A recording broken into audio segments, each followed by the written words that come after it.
Hello, आप सभी का स्वागत है आपके अपने चैनल स्टडी विद अंजलि में। देखो, हमने इससे पहले वीडियो में प्रेसिडेंट मतलब राष्ट्रपति के बारे में पढ़ा था। तो आज की वीडियो प्रेसिडेंट के क्वेश्चंस पे बेस्ड है। इस वीडियो में हम कुछ क्वेश्चन डिस्कस करेंगे। देखो, जो मैंने आपको पिछली वीडियो में पढ़ाया था उसी से रिलेटेड क्वेश्चन इस वीडियो में है। देखो, हम कुछ भी पढ़ते हैं तो हमें उसको इम्प्लीमेंट करना आना चाहिए। ऐसा होता है मोस्टली कि हम पढ़ तो बहुत कुछ लेते हैं, लेकिन जब हमारे सामने क्वेश्चन आता है तो हम उसको गलत कर देते हैं। उसके रीज़न कुछ भी हो सकते हैं, या तो हम ध्यान से नहीं पढ़ते, या फिर उस टॉपिक को जब हमने पढ़ा था उससे जो हमने नॉलेज ली है उसको सिर्फ हमने अपने माइंड में स्टोर किया है, उसको सिर्फ रटा है, उसको इम्प्लीमेंट करना नहीं सीखा। तो इसलिए आज की वीडियो में हम डिस्कस करेंगे प्रेसिडेंट से रिलेटेड कुछ इंपॉर्टेंट क्वेश्चन। ये मेरा वादा है, इस पूरी वीडियो में एक भी क्वेश्चन उस पिछली वीडियो से बाहर नहीं है, लेकिन आपको सच सच ये देखना है कि आप कितना स्कोर कर पा रहे हो। उम्मीद है आपने वो वीडियो देख ली होगी। अगर नहीं देखी है तो मेरी आपसे एक बार रिक्वेस्ट है, एक बार पहले उस वीडियो को देखो, उसके बाद इस क्वेश्चन वाली वीडियो पे आना। तो आप उसके बाद ये देखना कि आप कितना स्कोर कर पा रहे हो, और आपको पूरी ईमानदारी के साथ अपने मार्क्स को कमेंट करना है। अपने मार्क्स को मुझे कमेंट करके बताना है कि आपके कितने मार्क्स आए हैं। उससे आप ये एनालाइज करेंगे कि आप कहीं वीडियोस को देख रहे हैं तो सिर्फ ऐसा तो नहीं है कि सिर्फ आप रटे ही जा रहे हैं, ठीक है। और यूपीएसआई के एग्ज़ाम में पॉलिटी के लगभग 16 से 17 क्वेश्चन आएंगे। तो ऐसे में अकेले पॉलिटी एक मेजर रोल प्ले करती है आपके एग्ज़ाम में, ठीक है। तो उम्मीद है आप पूरी ईमानदारी के साथ अपने मार्क्स कमेंट करेंगे। तो चलो आज की क्लास को स्टार्ट करते हैं। और क्लास स्टार्ट करने से पहले मेरी आपसे एक रिक्वेस्ट है, प्लीज़ वीडियो को अपने दोस्तों के साथ शेयर कीजिए। आप लोग सिर्फ खुद ही देखे जा रहे हैं, किसी और को भी शेयर कर दो ताकि और भी बच्चे हमारे साथ आएँ, ठीक है। तो चलो स्टार्ट करते हैं। पहला क्वेश्चन है, भारत में राष्ट्रपति का निर्वाचन किस प्रकार होता है? भारत में राष्ट्रपति का निर्वाचन किस प्रकार होता है? ऑप्शंस है प्रत्यक्ष रूप से, राज्यसभा के सदस्यों के द्वारा, लोकसभा के सदस्यों के द्वारा, या फिर अप्रत्यक्ष मतदान से। देखो, जब मैंने आपको वीडियो में पढ़ाया था तो मैंने आपसे क्या बताया था कि भारत में राष्ट्रपति का निर्वाचन आनुपातिक प्रतिनिधित्व पद्धति के अनुसार एकल संक्रमणीय मत प्रणाली द्वारा और गुप्त मतदान होता है, ठीक है। गुप्त मतदान होता है। मैंने आपसे ये भी कहा था कि इसमें जनता वोट नहीं करती है डायरेक्टली। तो आप क्या करेंगे इसमें? देखो, ये ऑप्शन तो एलिमिनेट हो गया। राज्यसभा के सदस्यों के द्वारा नहीं, लोकसभा के सदस्यों के द्वारा नहीं, राष्ट्रपति का निर्वाचन तो एक गुप्त मतदान होता है जो एकल संक्रमणीय मत प्रणाली के द्वारा होता है। तो इसका ऑप्शन हो जाएगा अप्रत्यक्ष मतदान से, ठीक है। चलो नेक्स्ट क्वेश्चन है, राष्ट्रपति के निर्वाचन मंडल के सदस्य होते हैं। निर्वाचन मंडल के सदस्य कहने का मतलब है कि राष्ट्रपति के इलेक्शन में कौन कौन भाग लेता है। पहला ऑप्शन है संसद के दोनों सदनों के निर्वाचित सदस्य। आपको ध्यान होना चाहिए ये बात कि जब मैंने आपको ये बात बताई थी तो मैंने चिल्ला चिल्ला के कहा था कि ध्यान देना, निर्वाचित सदस्य भाग लेंगे, मनोनीत सदस्य नहीं। आपका लक अच्छा है, इसमें मनोनीत सदस्य का ऑप्शन एक भी नहीं है, लेकिन एग्जाम में पूछ भी सकता है मनोनीत सदस्य और निर्वाचित सदस्य दोनों देके। तो ध्यान रखना, मनोनीत सदस्य नहीं होंगे, केवल निर्वाचित सदस्य होंगे। तो अब हमें निर्वाचित सदस्य में से ही छांटना है। क्वेश्चन को इसने और कॉम्प्लिकेटेड बना दिया, ठीक है। देखो, संसद के दोनों सदनों के निर्वाचित सदस्य। दूसरा है राज्य विधानमंडल के दोनों सदनों के निर्वाचित सदस्य। तीसरा है सभी राज्यों की विधानसभाओं के निर्वाचित सदस्य। और चौथा है दिल्ली और पुडुचेरी विधानसभाओं के निर्वाचित सदस्य। तो मैंने आपसे बताया था कि संसद के दोनों सदनों के निर्वाचित सदस्य भाग लेंगे, ठीक है। तो पहला ऑप्शन तो राइट हो जाता है। उसके बाद देखते हैं राज्य विधानमंडल के दोनों सदनों के निर्वाचित सदस्य। राज्य विधानमंडल के नहीं, राज्यों की विधानसभा के निर्वाचित सदस्य भाग लेते हैं, इसलिए ऑप्शन 2 क्या हो जाएगा? गलत हो जाएगा। तीसरा ऑप्शन है सभी राज्यों की विधानसभाओं के निर्वाचित सदस्य। इसमें विधानसभाओं के निर्वाचित सदस्य हैं, तो थर्ड ऑप्शन राइट। चौथा ऑप्शन है दिल्ली और पुडुचेरी विधानसभाओं के निर्वाचित सदस्य, तो चौथा ऑप्शन भी राइट। राष्ट्रपति 5 वर्ष तक अपने पद पर रहता है अपने निर्वाचन की तारीख से, संसद द्वारा निर्धारित तिथि से, अपने पद ग्रहण के दिन से, निर्वाचित आयोग द्वारा घोषित तिथि से। तो राष्ट्रपति आर्टिकल 56(1) के अनुसार जो राष्ट्रपति होगा वो अपने पद ग्रहण के दिन से, मतलब ऑप्शन सी, अपने पद ग्रहण के दिन से 5 वर्ष तक अपने पद पर बना रहेगा। ठीक है, तो ध्यान रखना इसमें अपने पद ग्रहण के दिन से। ठीक, नेक्स्ट क्वेश्चन है, भारत के राष्ट्रपति को उसके पद से हटाया जा सकता है? कौन हटा सकता है भारत के राष्ट्रपति को उसके पद से? भारत के प्रधानमंत्री के द्वारा, लोकसभा के द्वारा, मुख्य न्यायाधीश के द्वारा या फिर संसद के द्वारा? तो प्रधानमंत्री तो नहीं हटा सकते राष्ट्रपति को। राष्ट्रपति को हटाने की कंडीशन मैंने बताई थी। राष्ट्रपति को केवल महाभियोग के द्वारा ही हटाया जा सकता है। और महाभियोग कौन लेके आता है? कोई सा भी सदन, उच्च सदन हो या निम्न सदन हो, लोकसभा हो या राज्यसभा हो, वो महाभियोग की प्रोसेस को स्टार्ट कर सकती है। ये ओनली एक ही तरीका है राष्ट्रपति को उसके पद से हटाने का, इसलिए इसका आंसर हो जाएगा संसद के द्वारा। संसद में भी कोई सा भी सदन हो, पूछ सकता है संसद के कौन से सदन के द्वारा राष्ट्रपति को हटाया जा सकता है या फिर राष्ट्रपति पर महाभियोग की प्रोसेस को स्टार्ट किया जा सकता है। तो कोई सा भी सदन हो, संसद के किसी भी सदन के द्वारा राष्ट्रपति को हटाया जा सकता है। तो option number D. Next question है, निम्नलिखित में से कौन सा भारत के निर्वाचक गण का तो भाग है लेकिन उसके महाभियोग अधिकरण का भाग नहीं है? मतलब निम्नलिखित में से कौन राष्ट्रपति के निर्वाचन में तो भाग लेता है लेकिन जब राष्ट्रपति पर महाभियोग का प्रोसेस स्टार्ट होता है तो उस प्रोसेस में भाग नहीं ले सकता? ऑप्शंस दिए हैं लोकसभा, राज्यसभा, राज्यों के विधान परिषद और राज्यों की विधान सभाएं। तो लोकसभा और राज्यसभा तो ज़रूर भाग लेंगे क्योंकि ये संसद के सदन हैं, एक उच्च सदन है और एक निम्न सदन है। और हमने पढ़ा है महाभियोग के प्रोसेस को कोई सा भी सदन स्टार्ट कर सकता है, लोकसभा हो या राज्यसभा हो। तो मतलब लोकसभा और राज्यसभा तो इसके आंसर होंगे नहीं, इन दोनों में से एलिमिनेट करना है। तो देखो, राज्य की विधान परिषद का तो तब भी कोई मतलब नहीं था, तो अब भी कोई मतलब नहीं है। लेकिन राज्य की विधानसभा भाग लेती है राष्ट्रपति के इलेक्शन में, लेकिन जब राष्ट्रपति पर महाभियोग का प्रोसेस स्टार्ट होता है तो उसमें राज्यों की विधानसभाएं भाग नहीं लेती हैं, इसलिए option D is correct. Next question है, राष्ट्रपति का रिक्त स्थान भर दिया जाना चाहिए। मतलब अगर किसी भी वजह से राष्ट्रपति का पद खाली है तो उसको मैक्सिमम कितने टाइम के अंदर भर देना चाहिए? ऑप्शन है 90 दिनों में, मतलब 3 महीने में, 6 महीने में, 9 महीने में या फिर 1 वर्ष में। तो राष्ट्रपति का पद चाहे किसी भी रीज़न से खाली हो, मतलब चाहे महाभियोग लगा के खाली हुआ हो, चाहे मृत्यु हो गई हो, चाहे उसने रेजिग्नेशन दे दिया हो, कोई भी रीज़न हुआ हो, तो राष्ट्रपति के पद को 6 माह के अंदर अंदर भर देना चाहिए, इसलिए ऑप्शन बी करेक्ट है। नेक्स्ट क्वेश्चन है, निम्नलिखित कथनों पर विचार कीजिए और नीचे दिए गए कूट से सही उत्तर का चुनाव कीजिए। पहला दिया है संघ की कार्यपालिका की शक्ति प्रधानमंत्री में निहित है। दूसरा है प्रधानमंत्री की नियुक्ति राष्ट्रपति के द्वारा की जाती है। तीसरा है प्रधानमंत्री मंत्री परिषद के प्रधान होते हैं।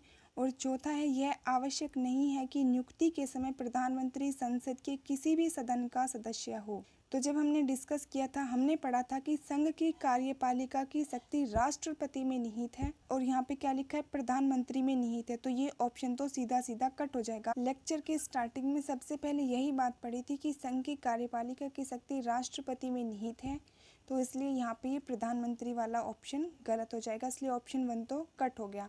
देखो, मैंने उसी वीडियो में कहा था कि जो भी बोलूँ एक्सप्लेनेशन को ध्यान से सुनना, लिखे हुए में कुछ नहीं रखा है। ठीक है। सेकंड है प्रधानमंत्री की नियुक्ति राष्ट्रपति के द्वारा की जाती है, ये हमने पढ़ा था कि राष्ट्रपति नियुक्ति करता है, तो ऑप्शन 2 तो राइट हो जाएगा। ठीक है। इसके बाद ऑप्शन 3 दिया है प्रधानमंत्री मंत्री परिषद के प्रधान होते हैं। हाँ, प्रधानमंत्री मंत्री परिषद के प्रधान होते हैं, तो ये ऑप्शन भी ठीक है। फोर्थ में दिया है कि ये आवश्यक नहीं कि नियुक्ति के समय प्रधानमंत्री संसद के किसी सदन का सदस्य हो। ये बात ठीक है, जब हम प्रधानमंत्री वाले टॉपिक को पढ़ेंगे तो उसमें मैं आपको बताऊंगी कि ये ज़रूरी नहीं होता है कि अगर कोई व्यक्ति संसद का सदस्य नहीं है तो भी वो प्रधानमंत्री बन सकता है, बशर्ते उस पर कंडीशन आ जाएगी कि जब वो प्रधानमंत्री बन जाए उसके 6 माह के अंदर अंदर उसे सदन की सदस्यता लेनी होगी। ठीक है, ये मैंडेटरी होता है प्रधानमंत्री बनने के बाद, लेकिन ऐसा नहीं है कि कोई भी व्यक्ति सदन का सदस्य हो तभी वो प्रधानमंत्री बन सकता है, ऐसा कुछ नहीं है। तो इसलिए ऑप्शन 4 भी करेक्ट है।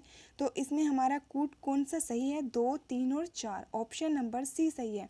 आपके यूपीएसआई के एग्ज़ाम में यही लेवल आना है क्वेश्चंस का, तो थोड़ा सा ध्यान से पढ़ो, समझो, आपने जो कुछ पढ़ा है उसको इम्प्लीमेंट करना सीखो। नेक्स्ट क्वेश्चन है, भारत के राष्ट्रपति ने जिसे एकमात्र मामले में अपने वीटो की शक्ति का प्रयोग किया था वह है। मतलब कि भारत के वो कौन से राष्ट्रपति हैं जिन्होंने अपने वीटो पावर का प्रयोग किया था, वीटो शक्ति का प्रयोग किया था। वीटो पावर के बारे में पिछली वीडियो में मैंने बहुत अच्छे से एक्सप्लेन किया था, तो आपको एक एक वीटो पावर का पता होना चाहिए। ठीक है, देखते हैं। हिंदू कोड बिल, पेप्सू विनियोग विधेयक, भारतीय डाकघर संशोधन विधेयक और दहेज प्रतिषेध विधेयक।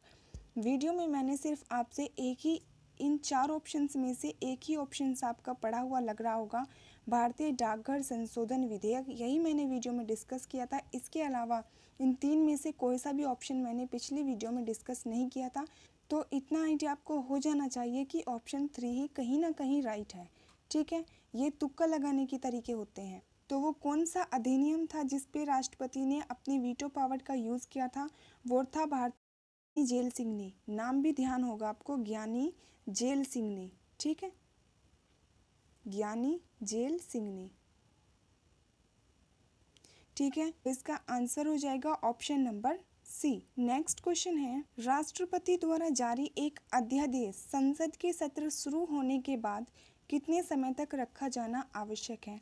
मतलब राष्ट्रपति द्वारा एक जो अध्यादेश जारी किया जाता है वो जब संसद का सत्र स्टार्ट हो जाता है तो कितने टाइम के अंदर अंदर अनुमोदित हो जाना चाहिए, इसने ये पूछा है। कितने टाइम के अंदर अंदर वो लागू हो जाना चाहिए, इसने ये पूछा है। ऑप्शंस दिए हैं 1 माह, 6 माह, 8 सप्ताह, 6 सप्ताह।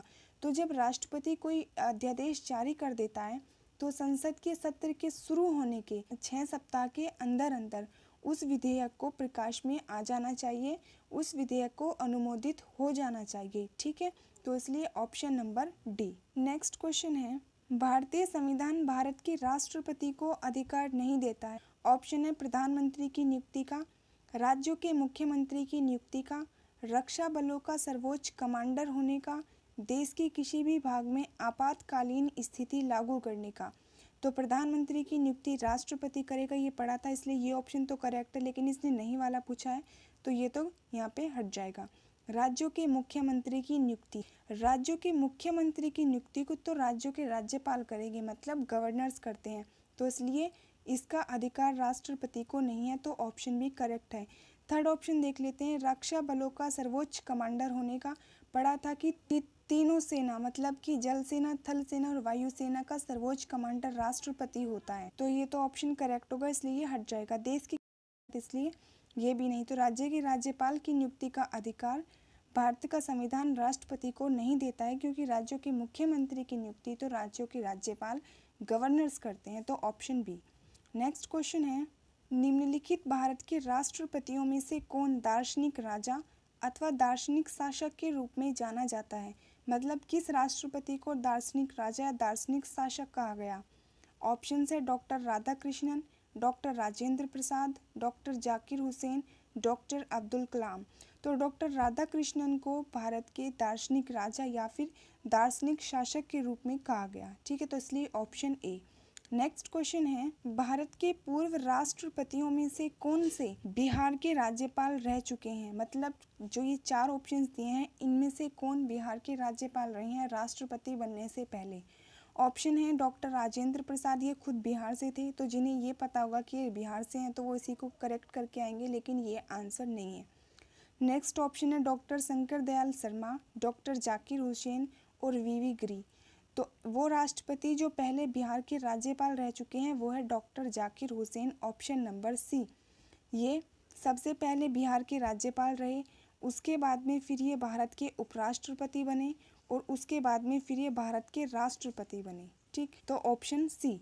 नेक्स्ट क्वेश्चन है, राष्ट्रपति के निर्वाचन में राज्य का मुख्यमंत्री मतदान करने के लिए पात्र नहीं होता है। किस कारण की वजह से राज्य का मुख्यमंत्री मतदान नहीं कर सकता? देखते हैं। देखो, यदि वह स्वयं प्रत्याशी होता है, उसे राज्य विधानमंडल के निचले सदन में अपना बहुमत सिद्ध करना शेष है, वो राज्य विधानमंडल में उच्च सदन का सदस्य हो, वह राज्य विधानमंडल में निम्न सदन का सदस्य हो, या फिर वह राज्य विधानमंडल में निम्न सदन का सदस्य हो। देखो, जब हमने डिस्कस किया था कि राष्ट्रपति के निर्वाचन में कौन कौन भाग ले सकते हैं, तो तब हमने देखा था कि राष्ट्रपति के निर्वाचन में, तो इसलिए सीधा सीधा आंसर है कि वो राज्य विधानमंडल में उच्च सदन का सदस्य हो। तो वो राष्ट्रपति के निर्वाचन में भाग नहीं ले सकता है। अदरवाइज़ इन तीनों में से अगर कोई और भी रीज़न हो तो वो भाग ले सकता है, लेकिन अगर वो राज्य विधानमंडल में उच्च सदन का सदस्य हो तो वो भाग नहीं ले सकता। इसलिए ऑप्शन सी राइट है। नेक्स्ट क्वेश्चन है, भारतीय राष्ट्रपति के विषय में निम्नलिखित कथनों पर विचार करो। इनमें से बताओ कौन से ऑप्शन ठीक है।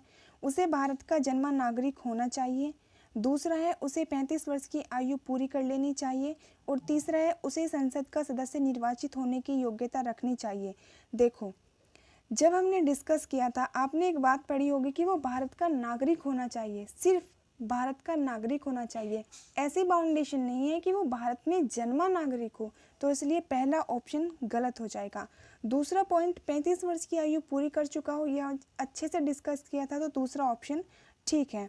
तीसरा देखते हैं, उसे संसद का सदस्य निर्वाचित होने की योग्यता रखनी चाहिए। मैंने आपसे अच्छे से बताया था कि जो वो लोकसभा का सदस्य निर्वाचित रखने की योग्यता रखता हो और 35 वर्ष की आयु पूरी कर चुका हो। संसद में तो लोकसभा और राज्यसभा दोनों आते हैं, इसलिए ध्यान से पढ़ना क्वेश्चन को, ये भी आपका कट हो जाएगा, इसलिए ऑप्शन ओनली 2 सही है। ठीक है। नेक्स्ट क्वेश्चन है, निम्नलिखित में से किस राष्ट्रपति ने एक शक्ति का प्रयोग किया था जिसे संवैधानिक शब्दावली में जेबी निषेधाधिकार कहा जाता है। बस आप यहीं पे कंफ्यूज हो जाओगे, तो कंफ्यूज नहीं होना है। जेबी निषेधाधिकार बोल सकते हैं या फिर पॉकेट वीटो बोल लो, एक ही बात है। तो अब आंसर आपको पता लग गया होगा। तो किसने किया था पॉकेट वीटो का यूज़? ज्ञानी जेल सिंह ने। ऑप्शन नंबर सी करेक्ट है। ठीक है, तो जेबी निषेधाधिकार बोल सकते हैं या फिर पॉकेट वीटो बोल सकते हैं, दोनों एक ही बात है, कंफ्यूज मत होना। तो ये आपके कुछ क्वेश्चंस थे। आपको अपना स्कोर कमेंट करके बताना है आपके कितने मार्क्स आए हैं, और अगर वीडियो अच्छी लगे तो अपने दोस्तों के साथ शेयर कीजिए और अपनी पढ़ाई करते रहो। मिलते हैं नेक्स्ट वीडियो में।